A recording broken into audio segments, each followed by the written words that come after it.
what? At the elections, I was elected to.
There's a lot of connections that are going to pay off if you do it right today. So let's connect. Let's talk. Ngati sachika kubvunza mibvunzo. Andizvo. I know kuti Sibo kana ari pama socials, she may seem like she's far away, she abatike, but she's here today. Michelle is here. They have what we need to get to that next step. Right, I'm going to hold this conversation. Call on our third panelist, Yvonne Kudzai Gombera. Whilst Yvonne is coming to the stage, Sibo, very quickly, what is the one thing that you would recommend to women in here today that feel like they're not being seen by the leadership? What is the one thing that you'd recommend that they do? And tomorrow. So I think, like I said, it's first you need to do an audit. And audit yourself. Are you being seen? Are you being viewed as a doer or a worker? And then also just the sponsorship that I mentioned earlier that my colleague here has also mentioned, that you need to align yourself. You need allies within the organization that will mention your name in rooms that you will never enter, although that you've never entered before. I think that's basically what it is. Allies, mentors, and sponsors. They are a very critical element of your elevation to the next level.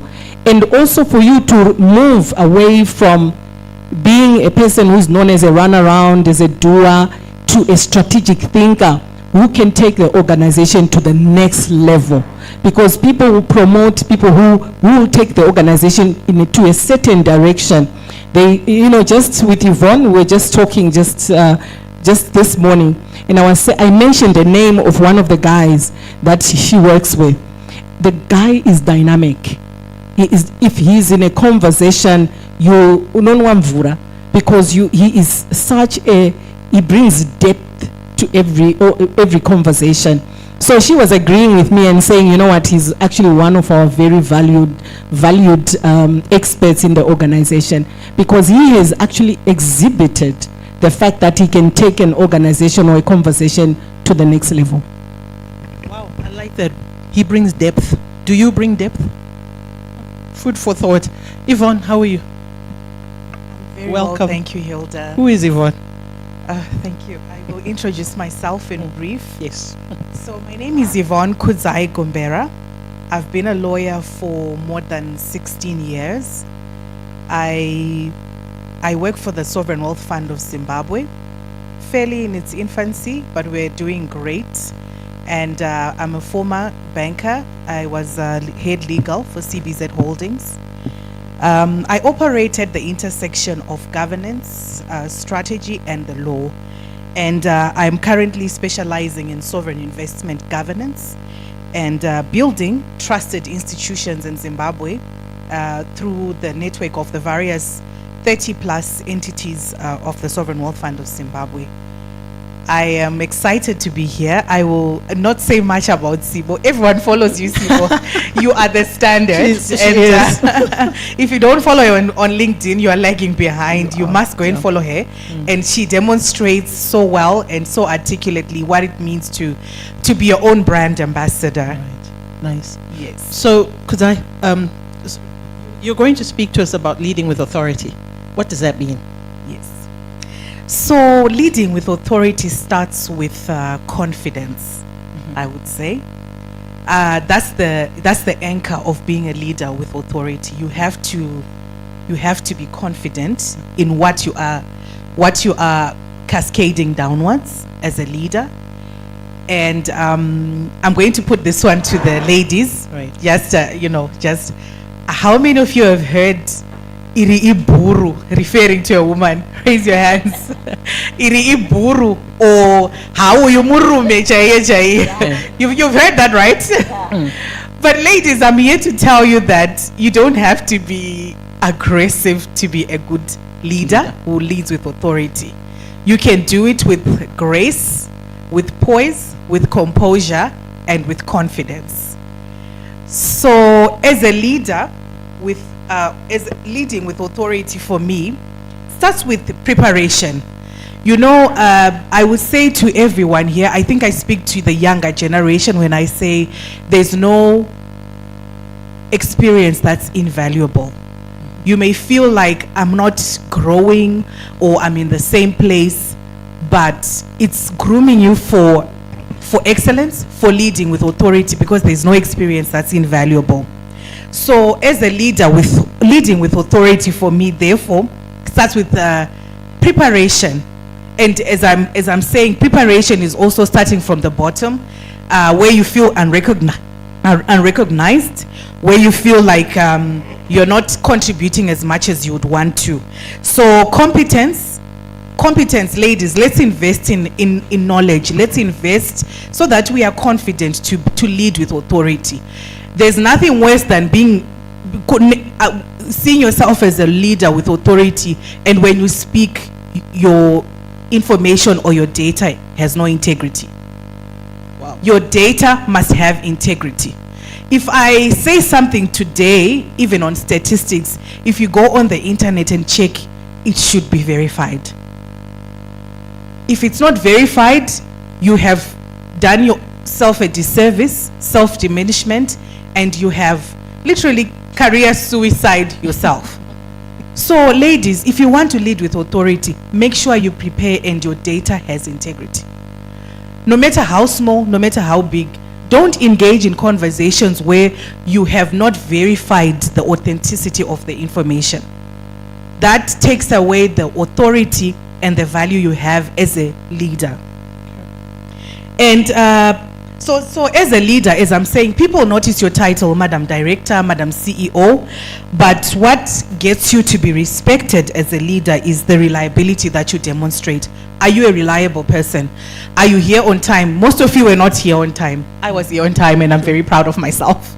So as a leader, it's somewhat embarrassing, and that everyone is sitting in the boardroom and you're the last one to get in. Let's lead by example, ladies. Time is of essence. I will also speak about respect is earned when you speak for and contribute meaningfully to discussions as a leader. Willing to voice informed opinions with respect. So you may disagree with someone, but being called a leader with authority is addressing it gracefully, like a lady, not as a buru. Ladies, gracefully also tender your opinions, and some of them don't have to be confronted right away. You can take it offline. Yeah? Because we are here to build each other. We're here to boost each other's confidence. And some of the conversations do require that you take it offline, and in any discussion, really, even now, if something was said that you feel maybe needs some clarity or further explanation or verification, or is not quite accurate, take it offline, ladies. Leading with authority starts with also respecting people. Yeah? Yes. I think I can, yeah. Okay. So, right. I'm looking at our time. We'll give us about 5 minutes. Let's have a conversation with the floor. And then we will go for tea break. We will continue. Those that have questions, I did ask you to write down your questions. the three panelists are available. Let's continue the conversation during tea. So if there are any questions, I'm just going to take two questions. Two questions. Yes, you stand up, introduce yourself so that in case someone is looking for you in this room and they don't know where to find you.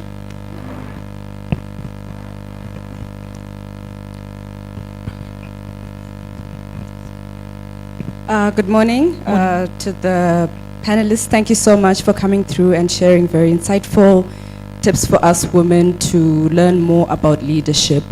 My question is going to Sivo. You spoke about the perception audit, and I wanted to understand if you can take us through on how a person does a perception audit. Thank you. Okay. It sounds like a full-time job, but in a nutshell.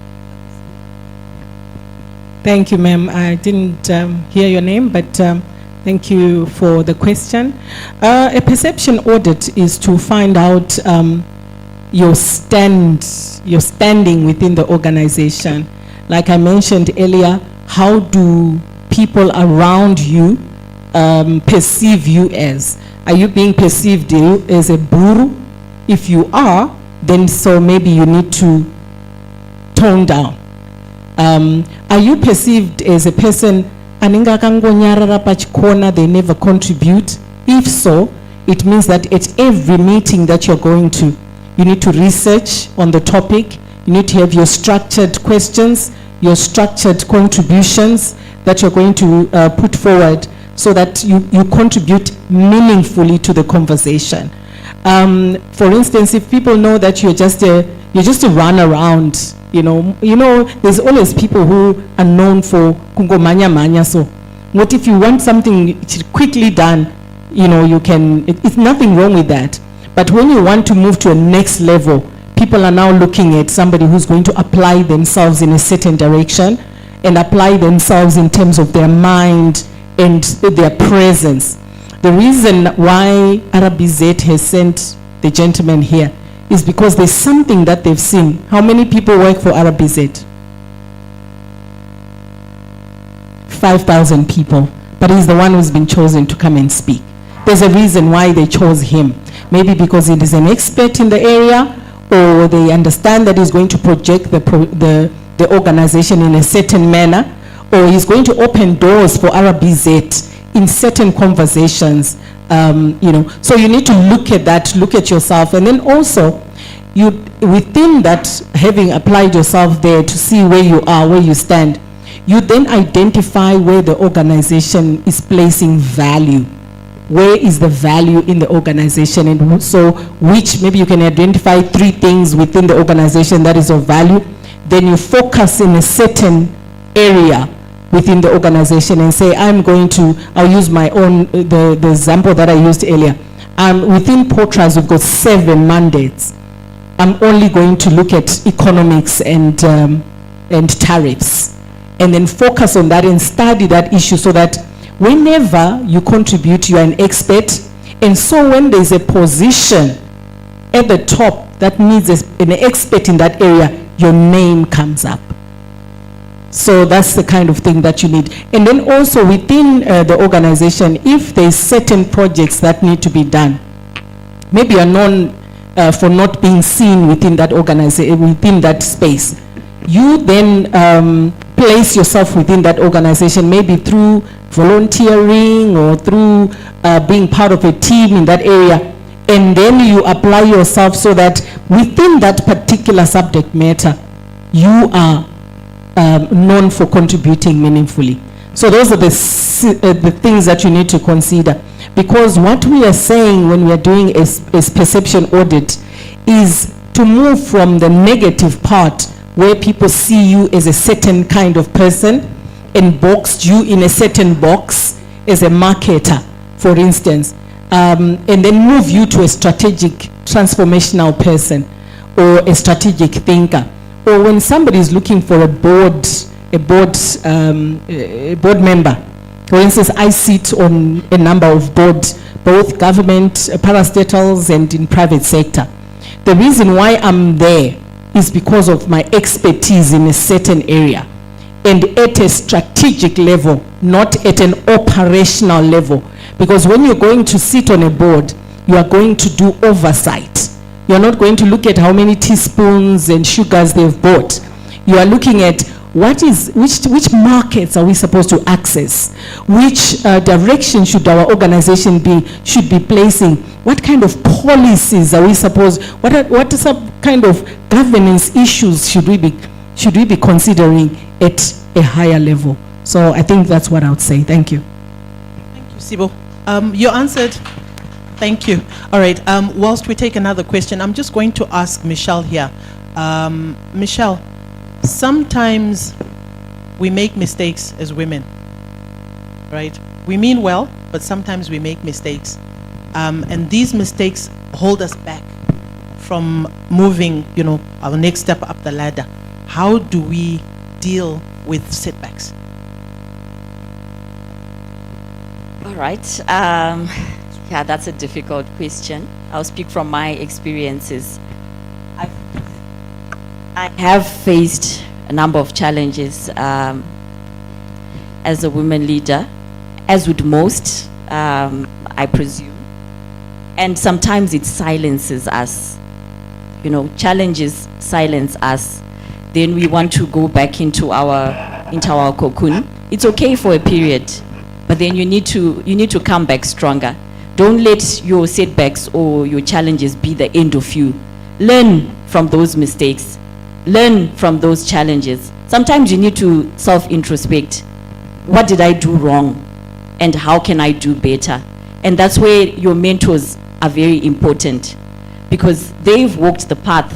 They have the experience, so that you don't have to face the same challenges that they faced, or you can face them better. So I've had the privilege of having good mentors along my journey, who I go back to when I make mistakes, or I feel that I'm not progressing in my career, or I'm feeling challenged. And they always remind me who I am. So they always help me to return to my center. And then I come back stronger. So they remind me what I'm capable of, because they see my potential when I don't. So I would say mistakes and challenges are part of life, but don't let it be the end of you. You need to learn from them and rise above them, and have your trusted, I'd like to call it your trusted personal board. Who are those people that you trust that are sitting on your board, who remind you who you are when you forget, or when you are down, so that you come back stronger and you continue. Right. Thank you. I'm not going to do any follow-up questions, so that you take this in. If I follow up too much, I'm taking away your time also to ask questions and to sort of just, take in everything that is coming from the panel. One last question, and then we go for, yes. One last question. I'm just going to ask Yvonne after this to say. Okay, thank you. My name is Josephine Muriro, and I am with POSB. My question is not directed to anyone specifically, but all our panelists seemed to talk much about mentorship, which is a good thing. But you realize that it is sometimes not that simple to get a mentor. When you are a young lady, maybe you're starting off in your career. I have noticed that with women, sometimes it's very difficult to forge relationships, to start relationships. Let's say I'm a young girl, I'm fresh out of college, I've joined an organization, I have identified people that I look up to. It's sometimes a bit difficult to approach a woman, maybe to just be in a space so that you can learn from her. And also sometimes when you identify maybe a male person that you look up to, it also becomes difficult to be around that male figure.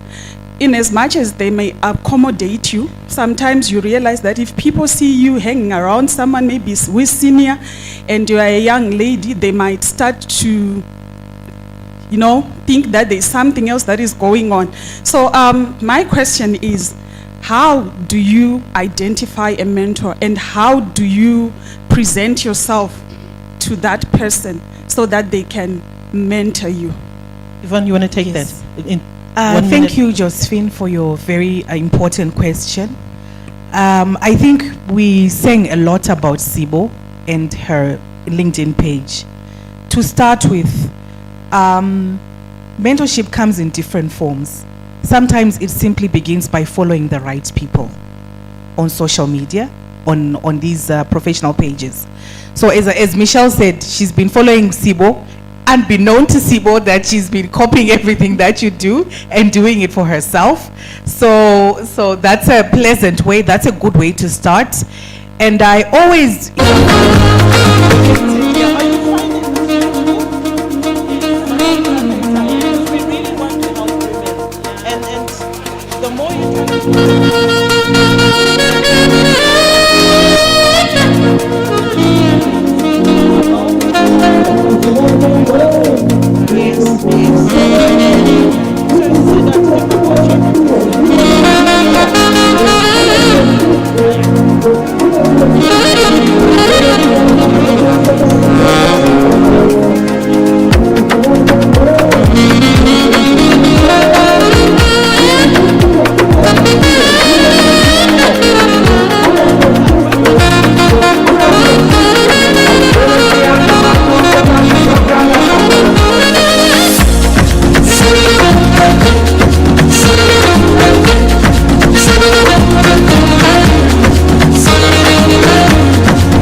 on with our program. Where's our MC?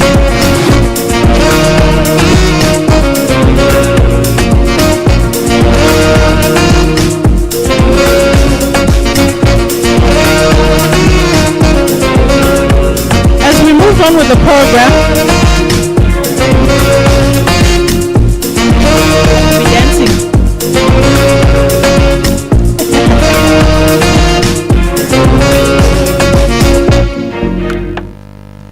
Right, to move on with the program, we are going to have a master class on.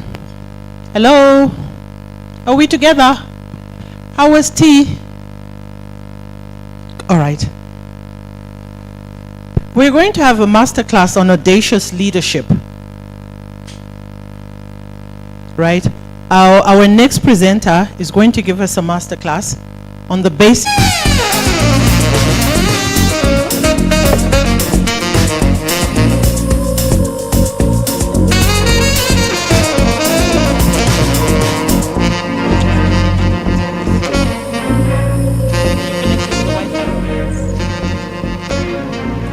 She's just opening her presentation.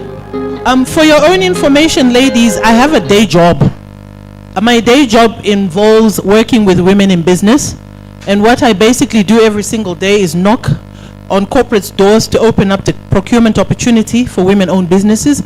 Women in Zimbabwe, vane mahustles akawanda, ma side hustle. Chirikunetsa market. So what I do with the organization that I work for is I wake up every single day and look for opportunity for markets for you. Let's talk outside the stage. Let's talk about how what I do in my day job can assist your side hustle to grow and to scale up. Right. Has it opened, Shannon? Okay, yes, it is opened.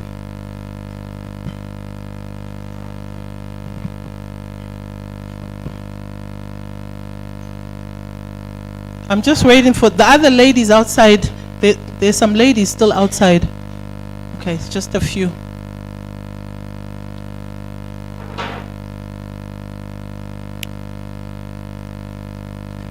Right. Chanaz, thank you. And it's your turn. So, I think we'll manage in 20, 25?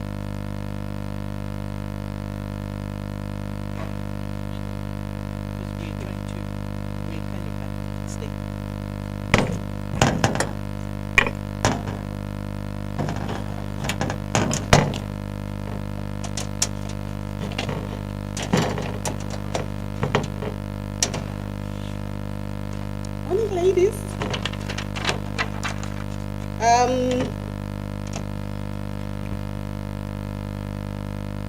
I'd like to thank the organizers of this event and all the delegates that are here.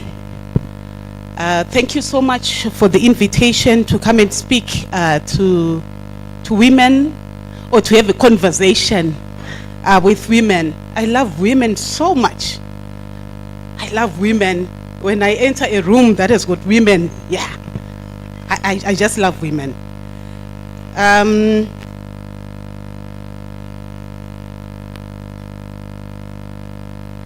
know technology is playing me up here, but I will manage. All right.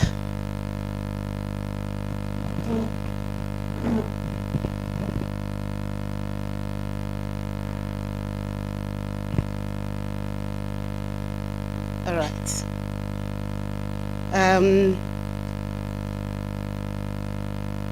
So my name is Chanazi. Some call me Virginia. Drums, that's my maiden name. Washaya is my married name. I don't normally want to leave my maiden name because I want people to know where I come from. Do you know how it is as women that sometimes you're lost you're lost because of the names. You are now very successful, you are making it in life, but they know a Dube. You are now married, they now know a Dube and they don't know Ewashaya. So me, I carry my name, my maiden name. I carry it everywhere. So that's my name. I'm an advocate for women empowerment. I'm with Sweetquip commercial food equipment. We do commercial food equipment. That's for those who are in restaurants, institutions, lodges, catering companies, bakeries. If you want to open a bakery, a butchery, we can assist you. And also with Women Entrepreneurs Lounge, a Pan-African organization that I founded. I won't say much about why, but the reason why I founded that organization is to support women to be financially independent. So, yeah, that's why we'll exist today. If you want to be part of us, you are free also. So today I've been asked to do a masterclass on leadership. It's good to be a leader, isn't it? So it's a conversation that we're going to have here, women, ladies. We're going to have a conversation about leadership. And we want to go back home with something that is tangible. I thank the women that were here. They did a great job, isn't it? Yeah, we were learning a lot.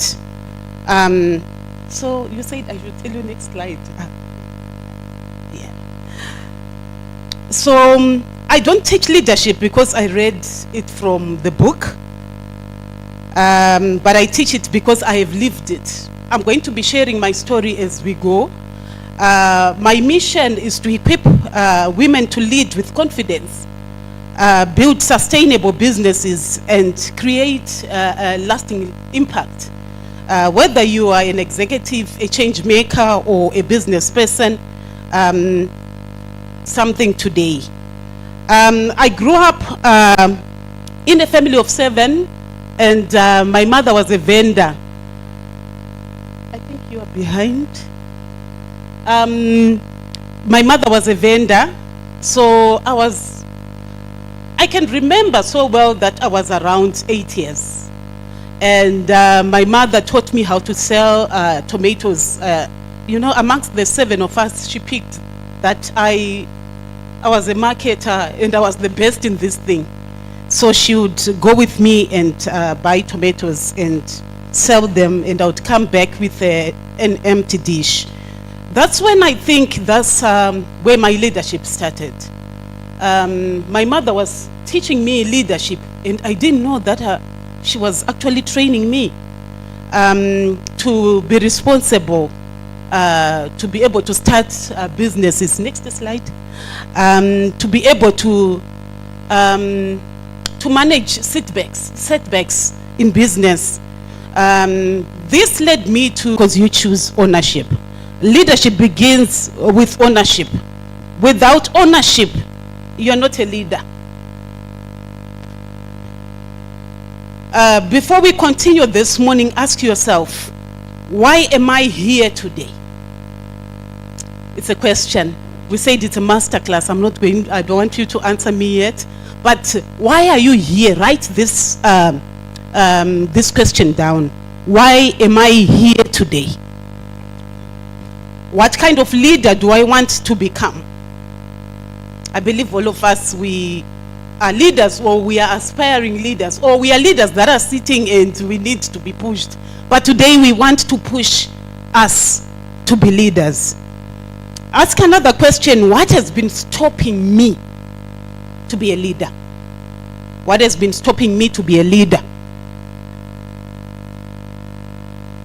Write your answers down. Don't copy. It's a masterclass, isn't it? Yeah, we are learning. Write down your answers. No one else will read them, but I want you to reflect on your life and answer these questions. Why am I here today? What kind of a leader do I want to become? What has been stopping me? And take 2 minutes to write the answers. Write the answers down.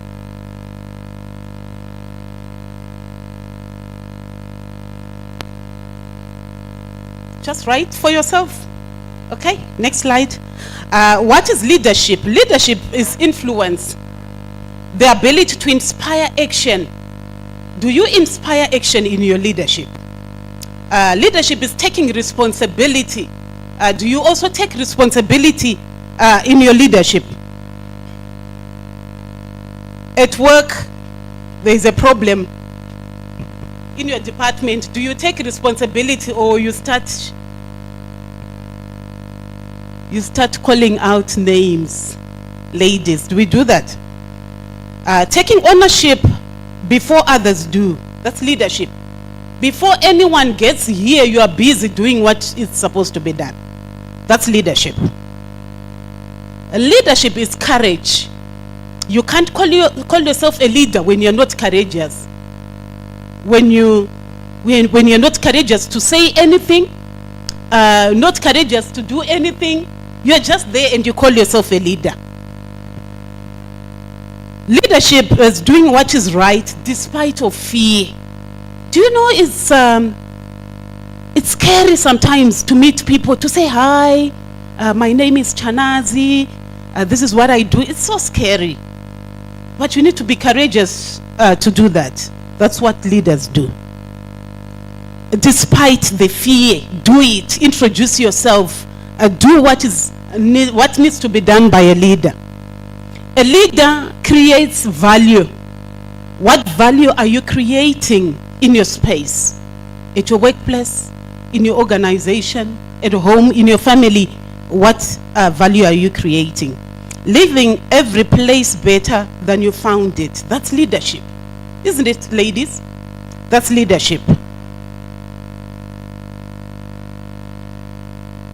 Leadership is not a position. If we just say leader, who is the leader here? We speak about, we will then talk about who is the chairperson, who is running this, who is doing this. But leadership is not about positions, ladies. You can be a leader and you're not even a chairperson of that company. You can be a leader and you're not even the MD. Leadership is not a title. It's not power. Some think it's power. I once worked for my female boss years ago. You know, we're in the 5th floor. And right, akapaka benzi yabo pa floor up.